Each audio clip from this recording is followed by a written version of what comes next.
Margaret awoke, startled, a cold sweat clinging to her. She gathered her thoughts.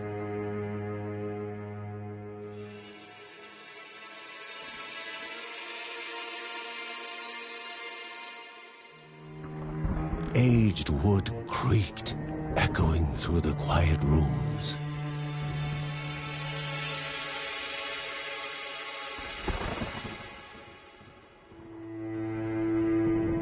Near the house stood a shrine to Rhea Dana, goddess and daughter of the land, of Rhea and a being of comfort.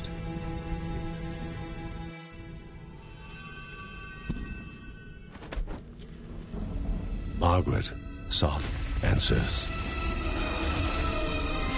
But the goddess did not speak. There was only the faint whisper of something dark, something hungry.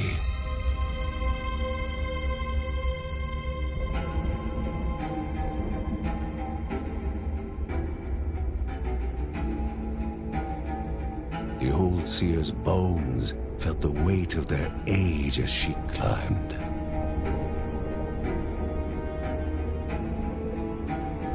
The only thought on her mind, has it begun again?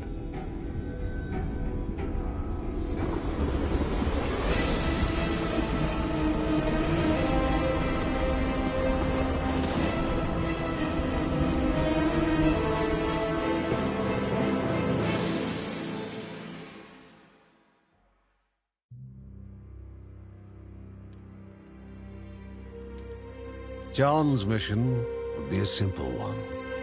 He was to investigate Rhea's greatest shrine. His mother presented him with a fresh divinity shard.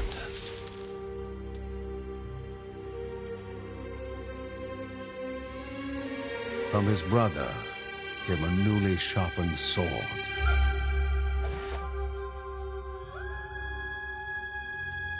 His wife gave him a kiss, and his daughter's hugs were full of reason to return home safe.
Rhea, a land long forgotten, a place of unimaginable beauty.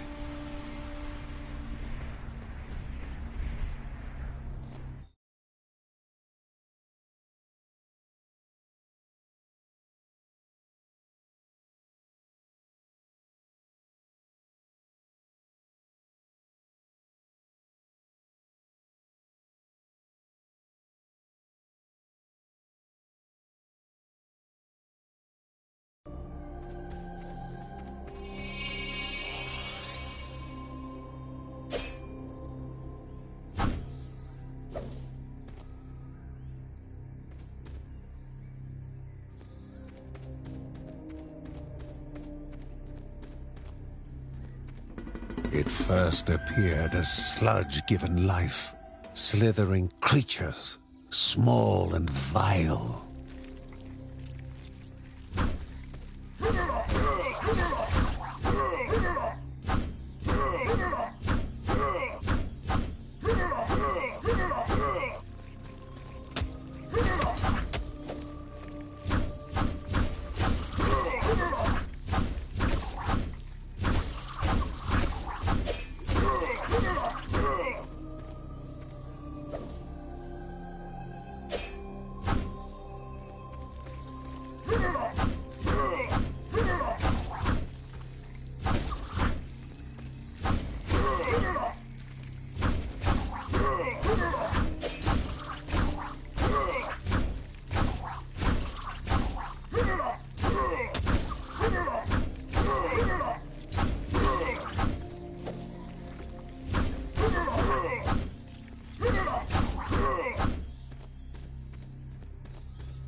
A wall, impeding further progress.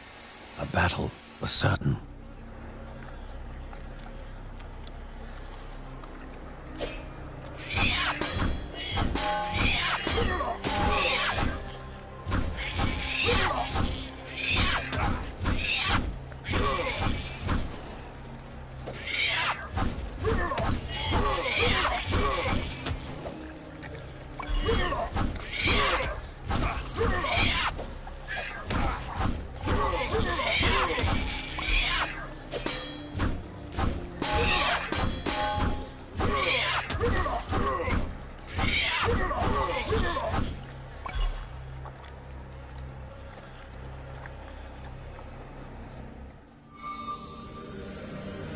Banished by light itself, the corruption abated, leaving the shard cold in hand, dark, in need of life.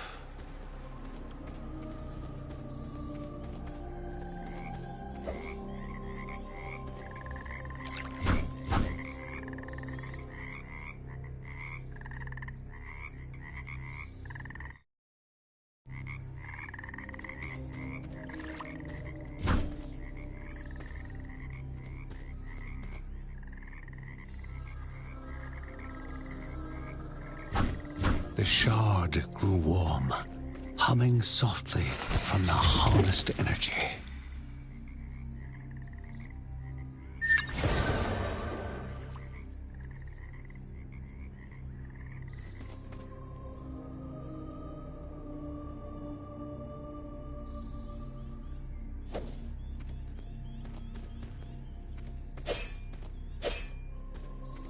Before him was now one more dangerous than those that came before.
Goblins, a familiar threat, albeit farther out than usual.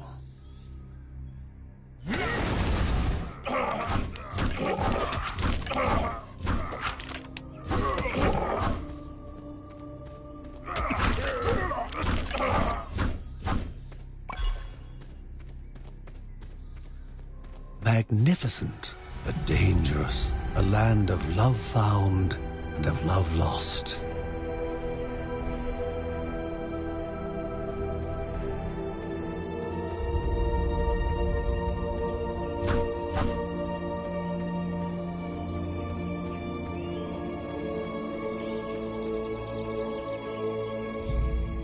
Before him was sacred ground, left untouched in days gone by.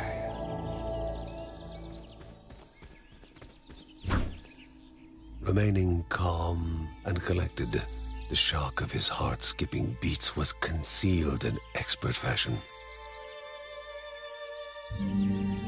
Before him stood Linda, his eldest daughter, with bow and quiver at the ready, determined to do her part.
Before the Guardians were not beasts feeding, but monsters consuming, destroying others. They corrupted and distorted, creating even more hungry husks.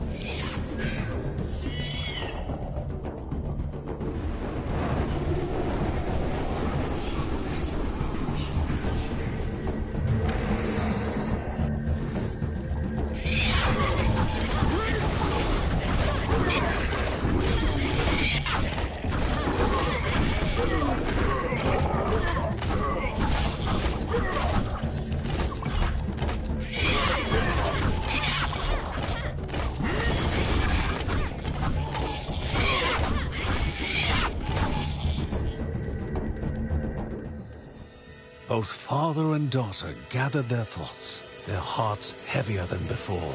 How would they explain what they had witnessed?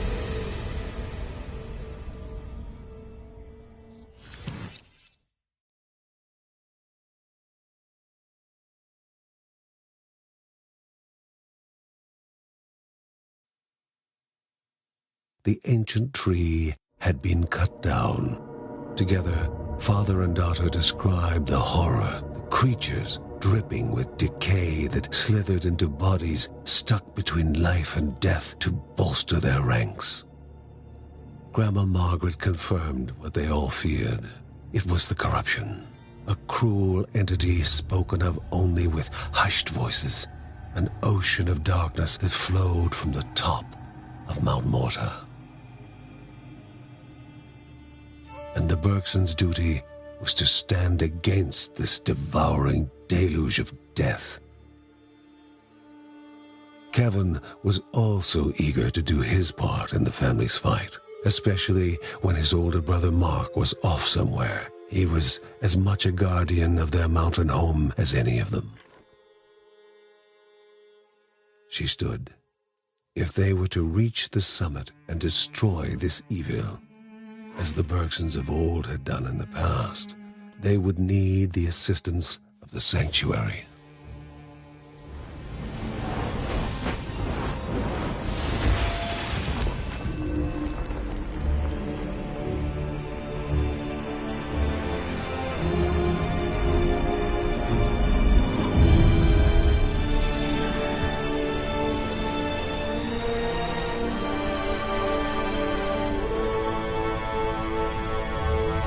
Given to the Bergsons by Rhea herself, the sanctuary was a gateway to the mysterious lands around the mountain.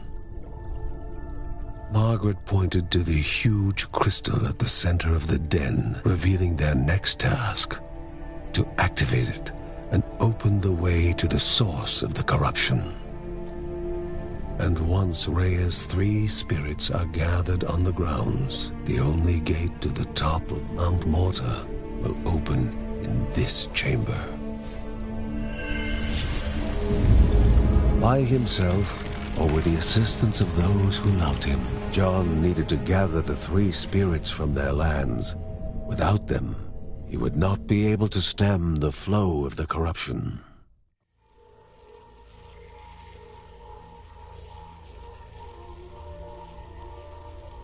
Halls of Anaidiah must be here, for she needs to be found.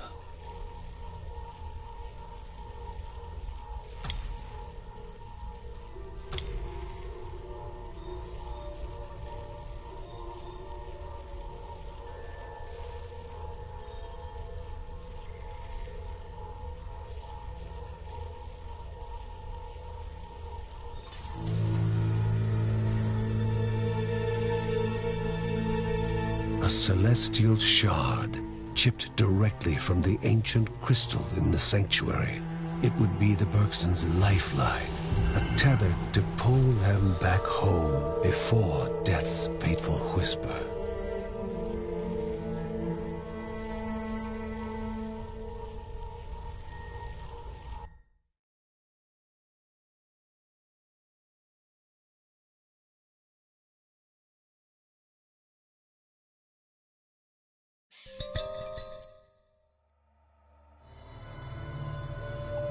Filling the winding tunnels of the silk-covered caves, the acrid taste of poison lingered in the air.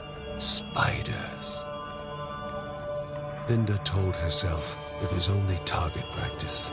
As she readied her bow, they must find the spirit deep within the caves.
A treasure rested above them, locked behind chance and memory. They needed to place foot upon stone. If silence reigned, they could continue on. But if alarms were to ring, they had to begin anew.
The Bergson began to slip away, wondering if this was death. It was warmer than they expected.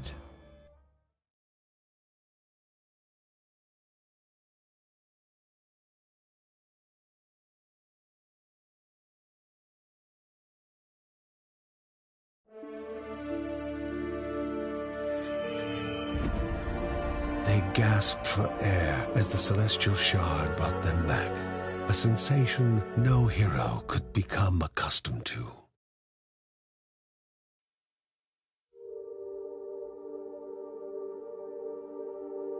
As she heard John and Linda describe their foray, thoughts rushed through Margaret's head. The corruption had amplified the creature's wickedness, and no longer were they part of the harmony of the Rhea. With the new threats looming, Margaret asked Ben to prepare his workshop. He would have to take charge of enhancing the warrior family's weapons and armor.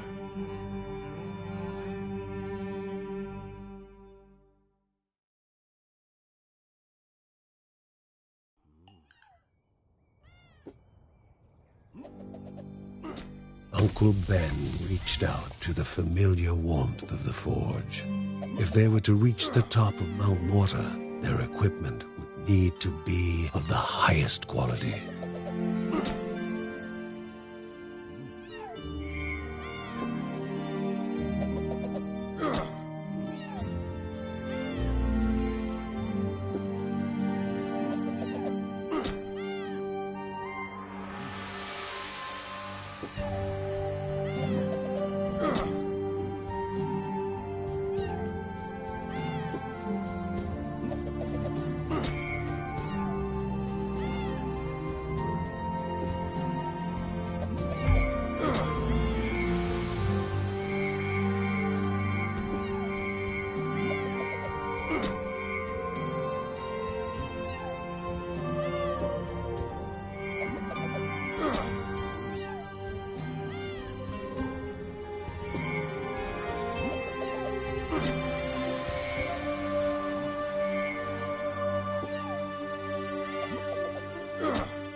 She knew where it was coming from.